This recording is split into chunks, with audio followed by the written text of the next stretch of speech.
This AGM is the first AGM for our party, based on the new rules of the party. And this morning, I was speaking with a friend and he said that the Labour Party's leadership and the Labour Party's hierarchy does not speak to its supporters. But what better way can we speak to our supporters than at constituency group meetings? And next year, in this year coming, we are going to invite ministers, we're going to invite people from the general public to come to our constituency group meetings that we hold every third Saturday. We invite people to come to our constituency group meetings so they can talk to our constituents. I want to Dr. Vaughan to notice that is going to be one of the first people we are going to address to tell us why is there need for foreign missions and why is foreign affairs important.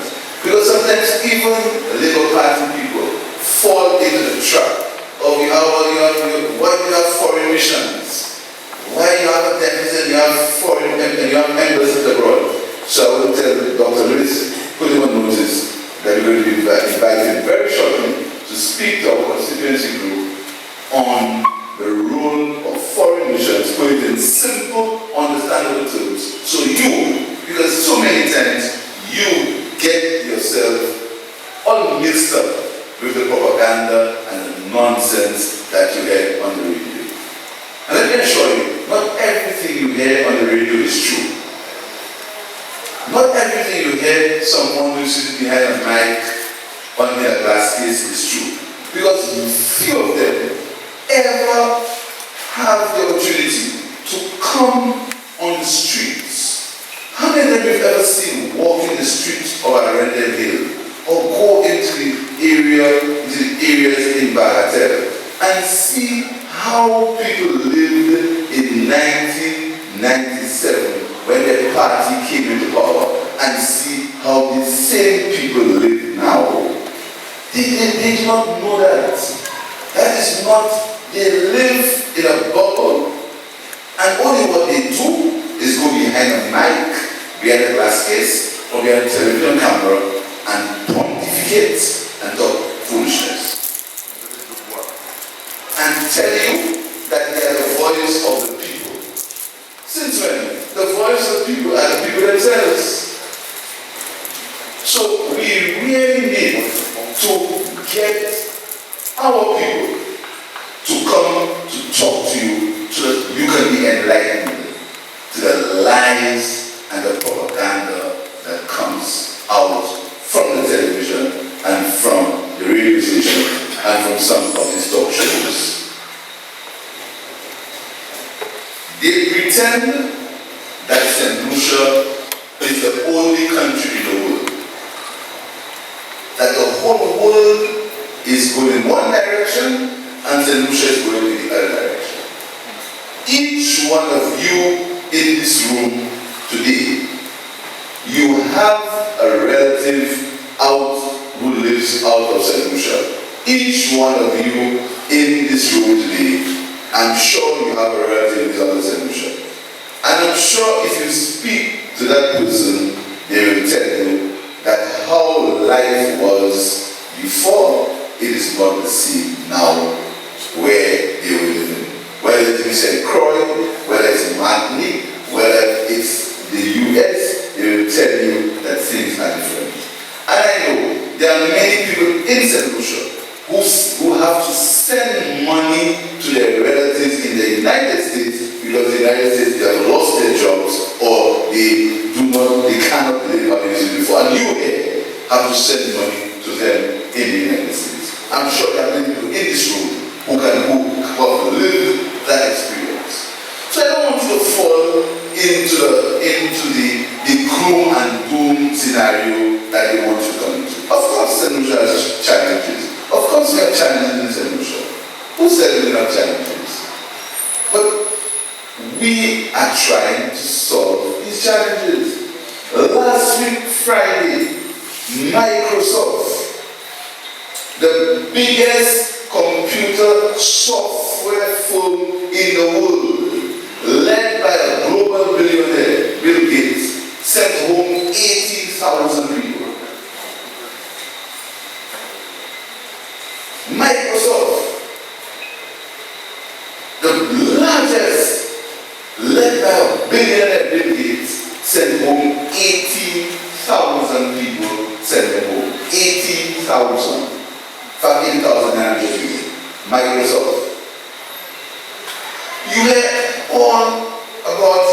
restructuring of banks.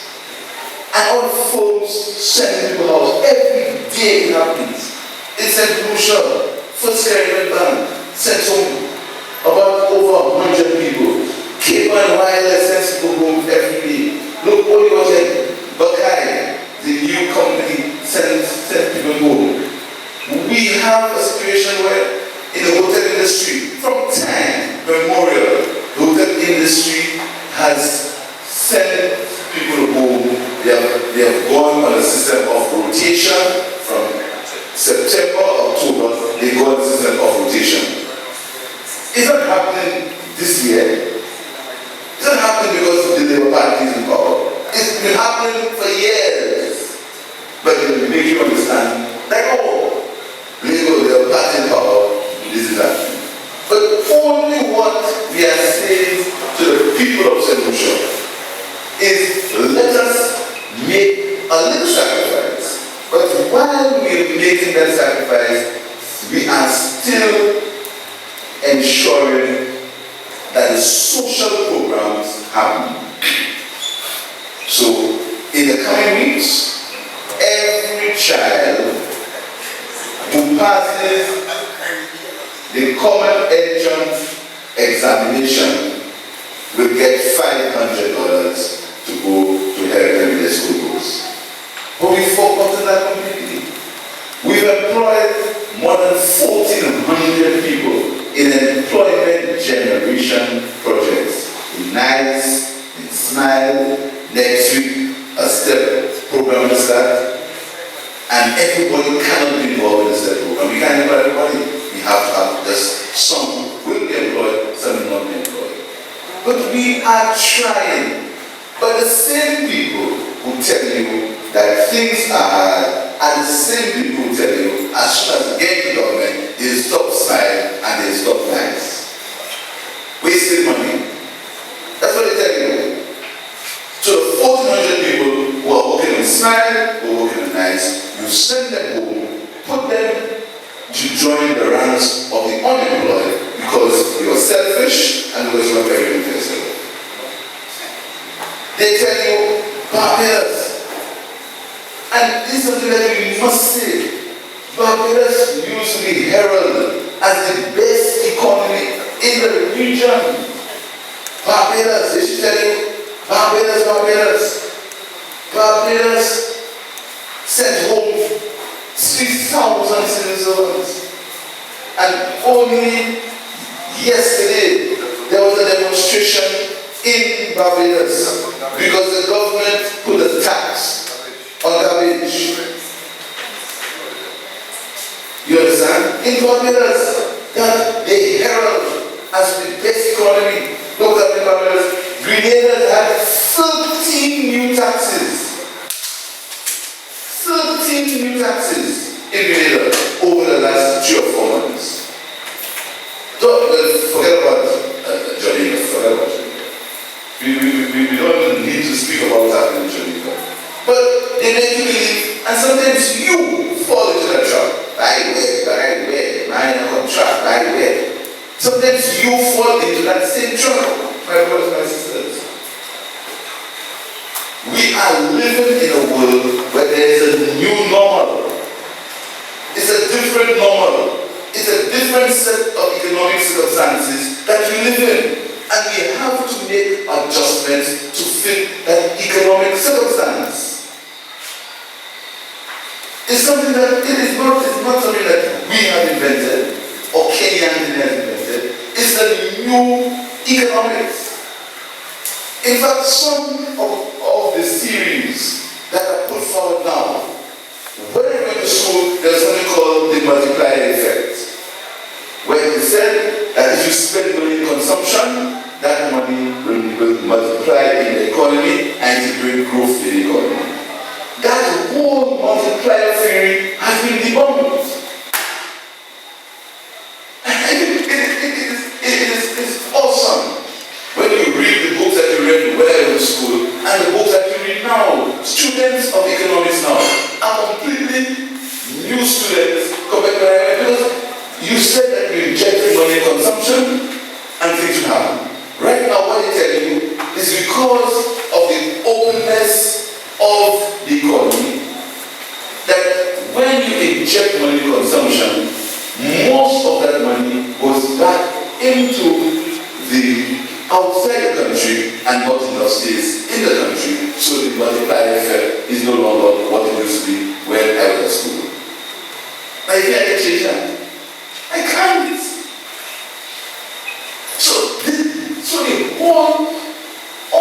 So all the series of economics and the series of growth have changed and have been debunked. So right now we are in an era of less government.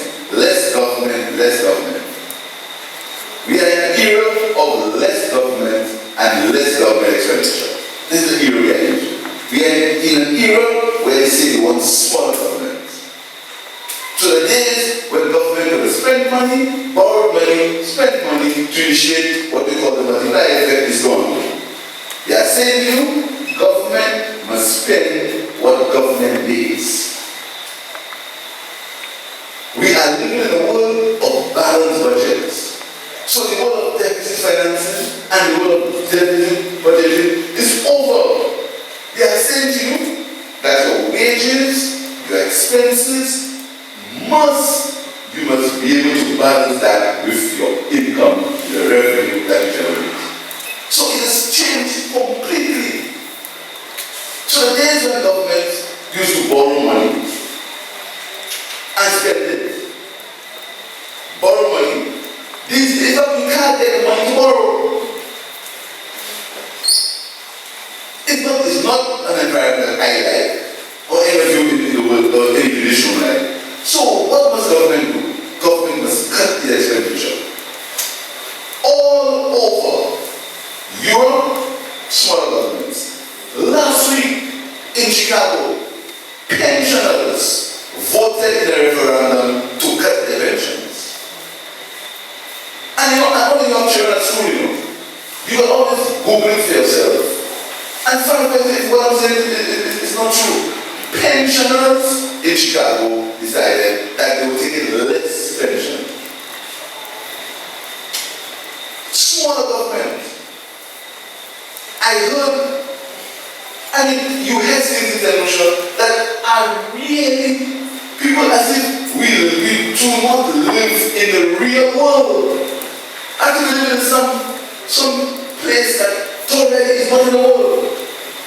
And you, as members of our party, you must fight and resist that temptation that we seem to be falling into ourselves. None of them can ever tell you what they will do to remedy the situation. There is not one that can tell you that. You know about St. Jude's Hospital? St. Jude's Hospital, you don't know about St. Jude's Hospital. But goodness gracious, who started to build St. Jude's Hospital? How much money was collected for St. Jude's Hospital? Where did that money go? We started a brand new hospital in 2006, 2005. Later we started a new hospital. The life was one steady on for 5 years. Now we in the party, we have to come to finish the hospital that we started. You understand? We are the ones who have to finish it. A hospital that we started. 5 years. Where were we? In 5 years, the United Workers' Party spent $28 million worth of Taiwanese funds, Moroccan government funds, and funds from other sources. $28 million. Last year, we in Castries East, we had $883,000 to spend on Taiwanese projects. And you know how many projects we did? The list is there for all of you to see.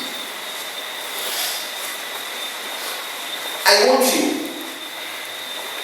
you to make a comparison between where we spent for the year, the $8,000 that we got Castries East, and where the United Workers' Party spent $28 million. Look at the projects. We did projects in Bocage, in Enchico, in Pavi, and one of my pet projects, a project that we always wanted to do, we completed it. We completed the construction of the court in Pavi. And the cost of that court was $100,000. In Rockall, in Black Mali, we did, look outside and you see the martial grounds. In Bahatel, in Aranganil, we did approximately more than 30 projects in this constituency in the last year on our $800,000. Ask the United Workers' Party, what did they do with the 28? And listen, and this $28 million is not money that they got only in. The foreign constituencies did not deposit the Taiwanese funds money. Rosalie, Ansere, Canaries, Lapri, and Deminoff did not deposit money from the Taiwanese funds. And nobody can tell you where the Castries office money went. You don't know if it was deposited. You don't know if it's going.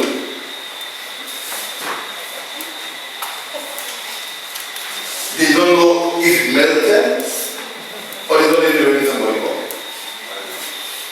So up now, they can tell you where Grosley, Tom Consoli, Babylon, Demino, Ansari, Canaries, Soufre, Demi Village Council, Miku South, Guilford North, Guilford Town, Labrie, and Chosen. That is where. And the Taiwanese funds went to Babylon, Soufre, Demi. $4 million worth of Taiwanese funds went into Demi. Go in there and you say you can get $4 million worth.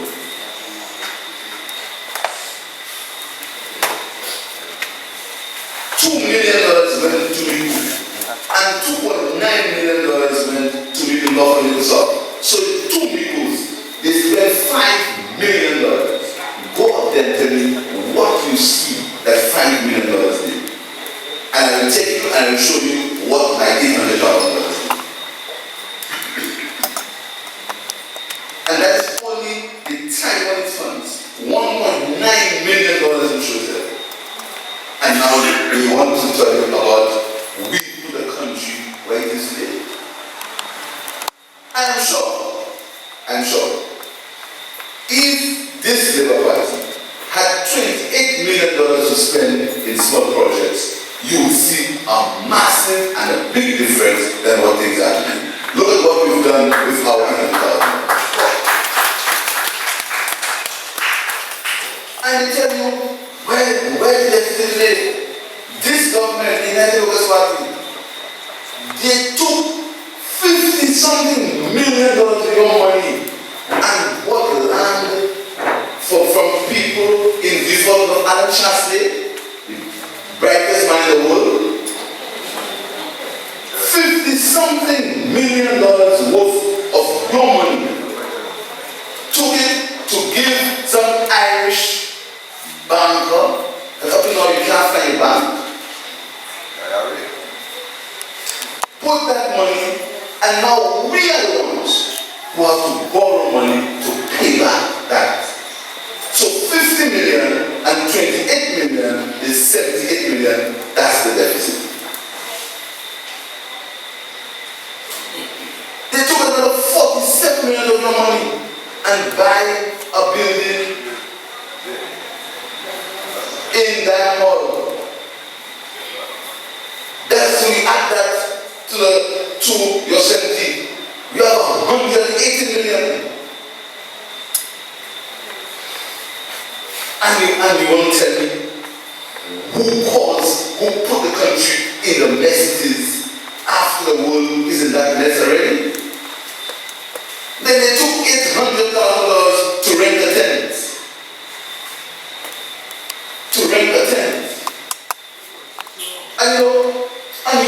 And we seem to have forgotten these things. $800,000 to rent a tent. A tent. I'm not boldly that same thing is sent back to the States. And you're not angry? You're not angry without taking nonsense? Another $3 million for boxing in paradise. Up to now, you can't tell me, you know how much gain the country had from the $3 million in boxing in paradise? $378.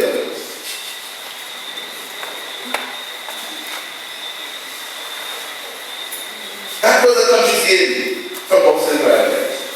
And you've forgotten that. You know how you talk nonsense and tell you foolishness?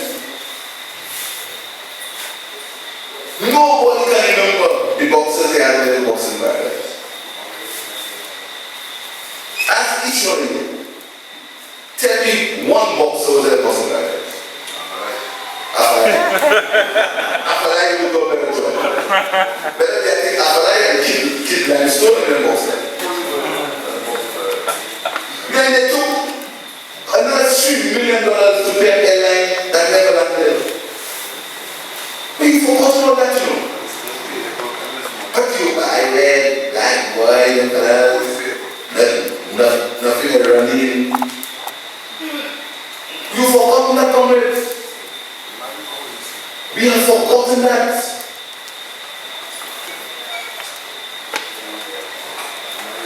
Last week was common entrance. And there was absolutely no problems, no issues. Children went to write their comments at the examinations, and they had no school to go to. You remember when you went to school? Apart from going half day, which we have forgotten all the time, we used to, but not me, people used to beat their children who failed. 11-year-olds used to be beaten by their parents because they tell them they failed. You know why? Because they were not in non-secondary schools for the children to go to. Now St. Lucia is in a position where we almost have too many secondary schools. The teacher-student ratio in St. Lucia is half of what the World Bank says it should be. The World Bank says that there should be between 27 and 30 students in every class per teacher. In St. Lucia, you know what it is? 19 students. And we still complain. Average. 19 students per teacher in St. Lucia. So if Philip is a teacher, he can tell you, he can dispel if I've said so. 19 students. Lower than the World Bank standards. Then they have about crime and violence. Crime. St. Lucia has more policemen per capita than many countries in the world. More policemen per population than many countries in the world in St. Lucia. Then they talk about health services. Infant rate mortality in St. Lucia is lower than many countries in the world. St. Lucia has almost extinguished babies being born with HIV. Babies, I said. Because of the treatment that we have for pregnant mothers and the scrutiny for pregnant mothers for HIV, etc. But if there's chikungunya, they don't care.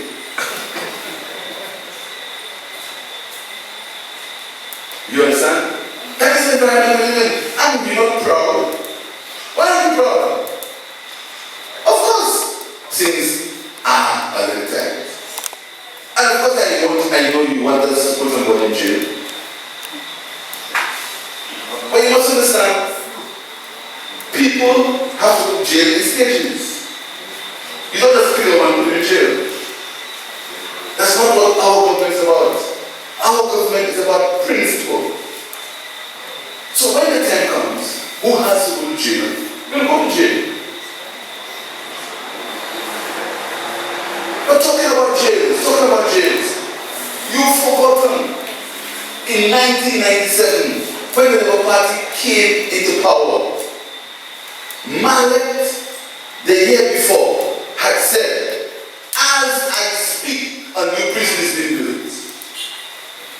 George Mallet, God bless his soul. He said, as I speak, a new prison is being built. You understand? That's what Mallet said. As I speak, the Labour Party built that prison when we were in power in 2009. And you know why?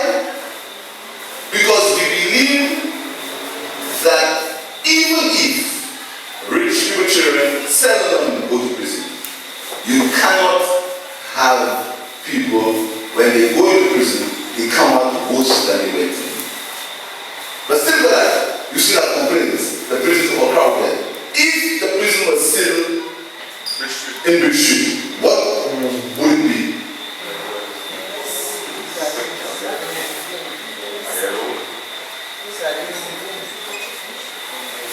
So, my brothers and sisters, you really have to get off of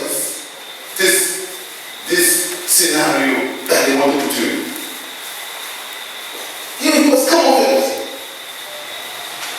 And to come off it, we must organize ourselves. To come off it, we must do what we are doing here this afternoon. A few of us need to get together, the regular and the bells and the whistles, and let's talk about our issues and talk about our problems. So, the country is at its crossroads. The next elections are arguably going to be one of the most important elections ever held in St. Lucia. Because these elections are going to tell whether your country continues on the path of equal opportunity, where your country continues on a path of meritocracy, where your country continues on a path of, regardless of where you live, you are treated the same way as somebody who lives in the other part of St. Lucia. Where your country has equal opportunity for you, so your children can be exposed to what other people's children are exposed to. Whether your children will be exposed to the computer age, to the age of modern technology,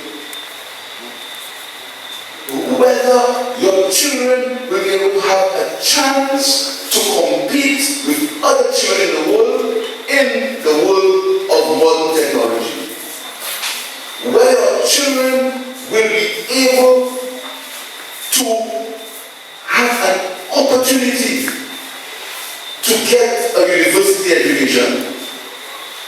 This is what the next elections are for. Or whether they want to go back to a system where only a few will get what they want to get. Where they will tell you martial is good for demonstrations. And you have to remember that too. Remember they said that martial is good if you want to demonstrate, go martial. You recall that? You know who said that? That's a quiz. Because you see, we should forget all these things. But I have the memory of an elephant when it comes to politics. That's why it's always in my case. You have to have the memory of an elephant. You understand? You remember who said that if you want to demonstrate, go to Marshall and demonstrate? I can't remember. But you have to come and speak in Marshall.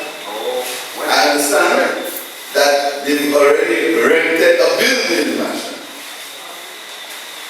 Last election, you tried next to my home, it didn't work. Now they want to go to Phillip. So, soon from now, you're going to see a building going up with United Workers' Party logo in Marshall. But they joined. And we beat them. This time, more will join. And we beat them again. Yeah, I agree.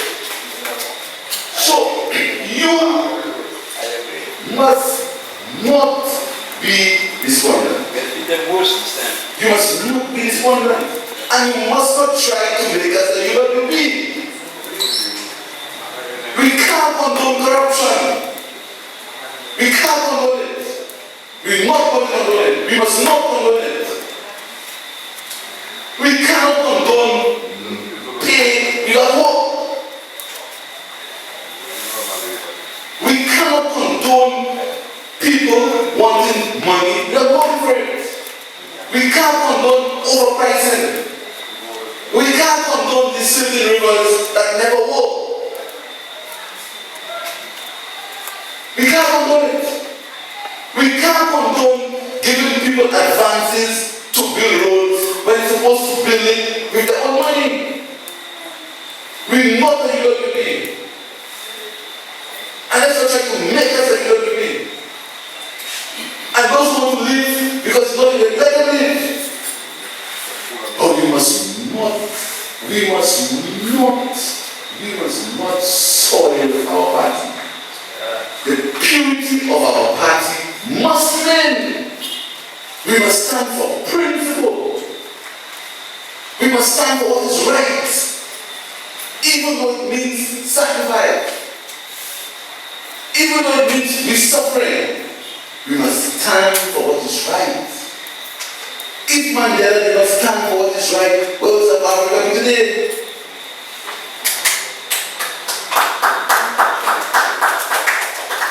And I want you to bring up your children in standing for what is right. Not for the next dollar. Not for Navola.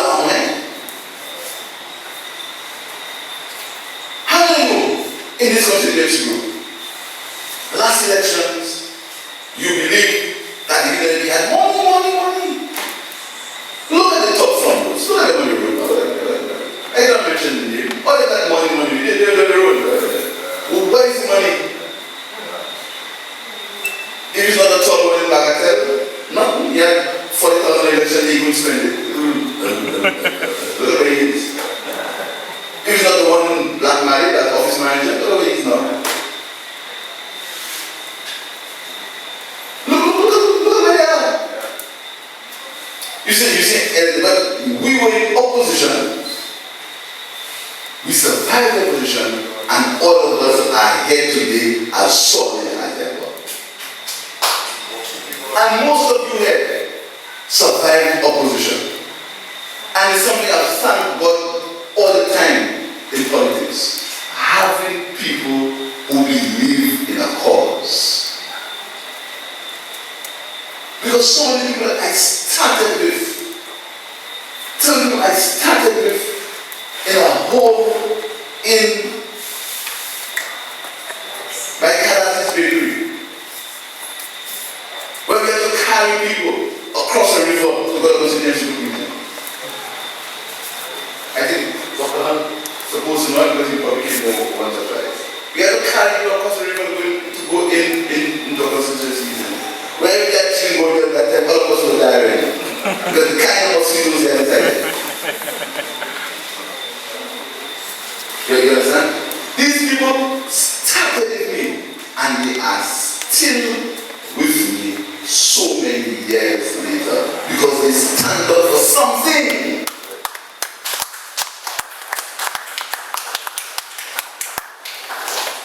They wanted me because they got something from you guys.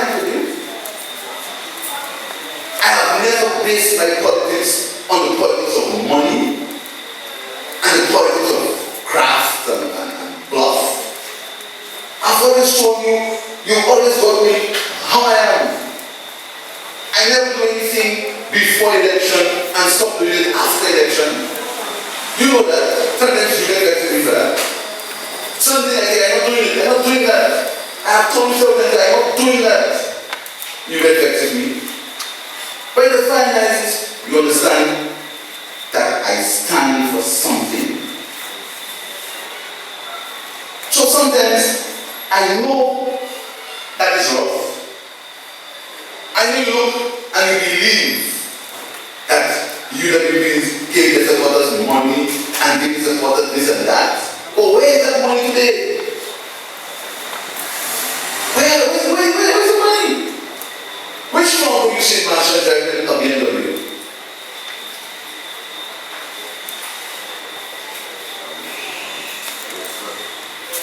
Which one will tell me all the money from that? Show me a from that account for the money you got. Look at what you did with your little money. Or are you still living? Or are you still eating?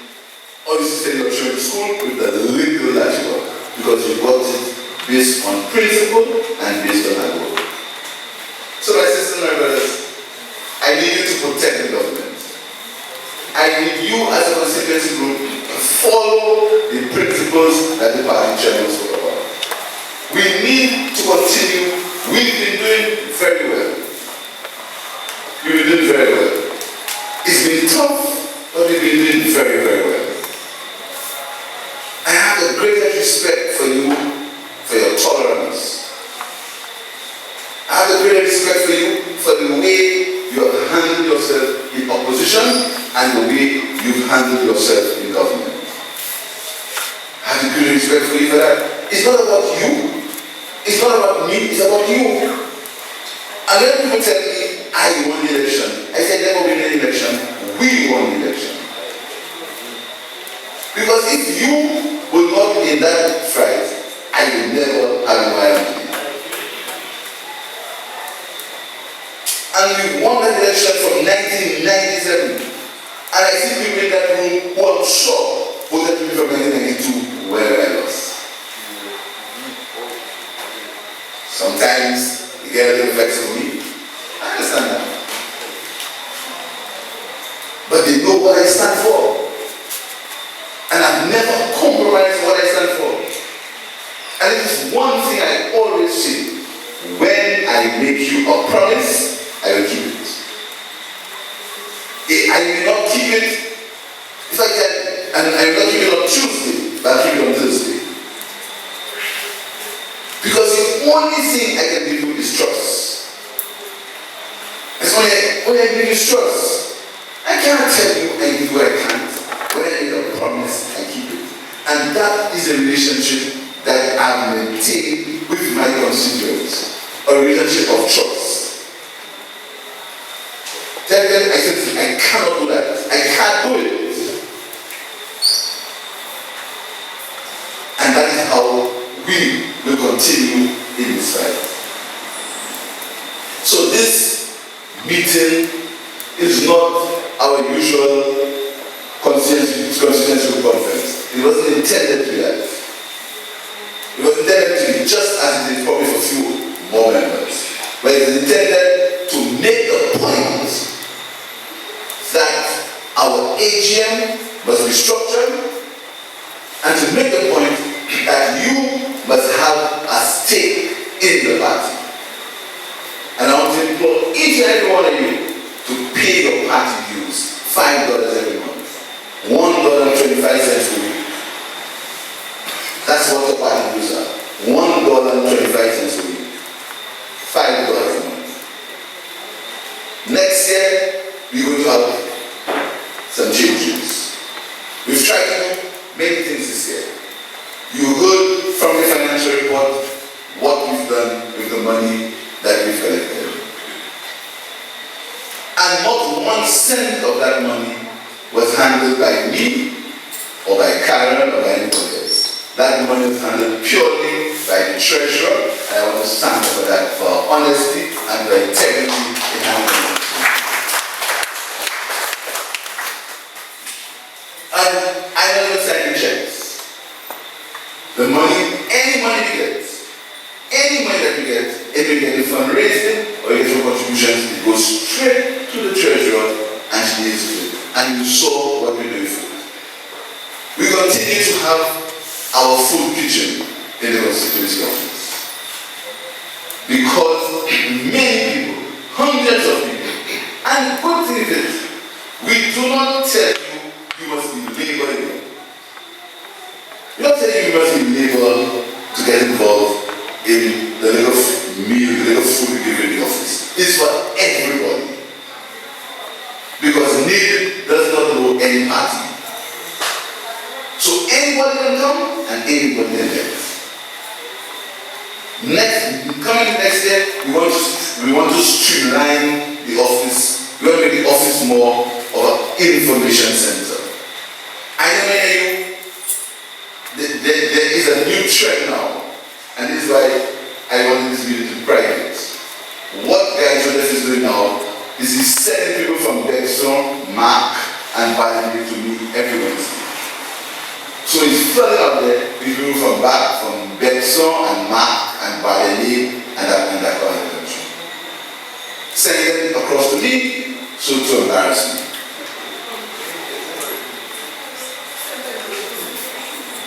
So people from my constituency can't see me because the whole place is flooded with people from Bexon and Mark and Badenay. That is Guy Joseph's latest trick. So we have to get ways and means of handling that kind of thing. I know sometimes you want to see me. The object is to see Pierre. You want to see me. But comrades, can't see me all the time, you know. I don't see you every day, but I can't. I'm talking about seeing me all the time. I have to talk about the Prime Minister's always traveling. If the Prime Minister stays here and doesn't go out to look about the welfare of the country, so all of us will be poor. So all of us say, hold on, Prime Minister here, hold on. By the way, all of us holding hands. Is that what you want? So you hold hands with the Prime Minister, you hold my hand, I was there. We said, we should and the country will move. And countries all over the world, that's what I want Dr. Lucia to talk to you about when it comes about the need for foreign travel and for foreign embassies and for foreign intervention. So, and you fought the trap too. But you should be happy that the Prime Minister can feel confident to travel and leave the country in good hands, in the hands of the parliamentary representative. With absolutely no fear or no concern that when he returns, the country will be worse than he left. And that is what is important. So, I know you can't see me when you do not see anyone see me. I like to see me, but we have streamlined the constituency office. So any information that you want, you can go to the constituency office and leave that information. The people in the constituency office have been mandated to keep their mouth shut. The same with the secretary in the government's office, my secretary, she can't. So your needs or what you tell her will not be discussed with any other person. You must have trust and confidence in your own people. So if you do not see me, it's not because I don't want to see you. It's because I'm probably serious about something that will benefit all of you. So go to the constituency office, leave contact numbers, leave phone numbers, leave email addresses, leave something so you can be contacted. We live in a world of technology. Let's quickly go on the contract business. There are 17 constituencies in St. Lucia. Castries East is not the only constituency. So Castries East has to take its turn like any other constituency. So if for one quarter there are 50 contracts being distributed, contractors in Castries East cannot get all 50. They can't. And this is what we have to discuss as big men and women. Castries East cannot get all 50 contracts. It has to be spread throughout the island. And the money that was there before is not available now. Only the United Workers' Party. A quarter like what just passed. Guy Joseph will have to spend at his disposal between $3 and $5 million. This quarter, we only had $1.5 million to spend for the entire quarter. Of that $1.5 million, we had to spend $400,000 to fix the roads in some coast area in the state. So we only had $1.1 million to spend.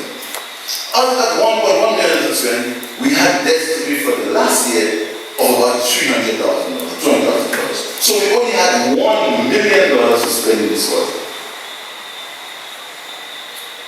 So out of that $1 million, we have to divide it to the entire country. So we have to rotate the contracts that we get in Castries East. So if you get one for this quarter, you have to get one for another quarter. You can't get one, and if you get one for this quarter, call your partner and say, listen, I have a contract, let's work together. I think we're going to develop this year, we're going to have a meeting for contractors to teach you how to cost and how to manage your money. You're going to have technical people to come to discuss with you how to cost a job. How do you cost a job? A job can be, you should have been there, $105,000. It doesn't work like that. We are going to cost it. We're going to teach you how to cost it. So, I need you to understand these kind of things. The money and the largesse that was available is not available now. So when I tell you this quarter you can't get a contract, it's not because I know. Why would I not want to give you a contract? Give me one reason why you think that you who have been with me, who have voted for me, who have supported me, give me one reason why you think I will not want to give you a contract. Just one. Schools, repair schools. The government used to spend sometimes $4 million to repair schools in this country. If you see the state of the schools in this country, if you see the state of the schools, you will not imagine. You can't say to yourself, where did that money go? No wonder one of them called the decision every day and attack me. You know why? Because I block the hole. So every day, you're the decision. Pierre, every day. Why are you usually doing that? Because the whole block, over $3 million to repair schools. We had to do the electrical work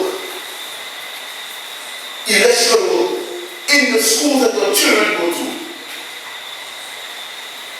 We have over $3 million worth of electrical work to do in the schools. And every year, the NLS party spends millions of dollars on these same schools. Plumbing works. And then I want to tell you about plumbing works. I want you to tell your children, do not destroy school property. Before you send children to school, please, tell them, do not destroy school property. Because the more they destroy school property, is the more money we have to spend and the less money we have to do other things. There is no reason why any child should just pull a plug out of a socket. There is no reason why somebody should just wonderfully mash up a toilet. I'm talking about toilets. We just repaired the Marshall public facility. It cost us $90,000 to repair it. Please, don't mash it up now. But I'm not the one using it. Neither me or Kenny or so Julie million of one. You don't know what you're using it to. Praise God. So don't mash it up. And if you mash it up, say something. Garbage disposal. Look at the state. If you take a walk across the street there and you look at the river, look inside there. Or even by the water, look inside there. Everything in there was put by a human being. We just built a nice triangle at the end of what God showed there. Somebody started throwing rubbish right there. Every bit of garbage in the river was put there by a human being. We've done in the marshal facility, we have to have what we call penal facilities. So we have to put the toilets in brick.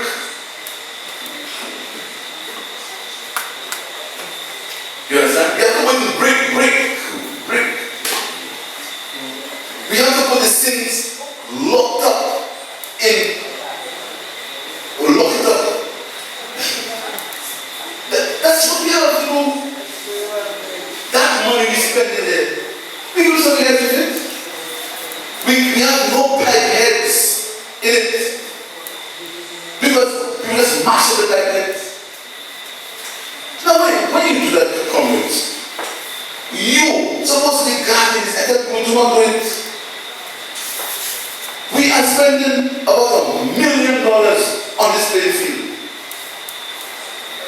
And I want to tell you that the only reason why the lights are not on yet, although I understand that the UWP say we're going to put on the lights when election time comes. You see how all this whole mind is hooked and corrupted? They say the only reason why the lights are not on yet because I want to put it when election time comes. And if nobody can figure that. So a fellow from Bagatelle called the press, and the press come and God is so good.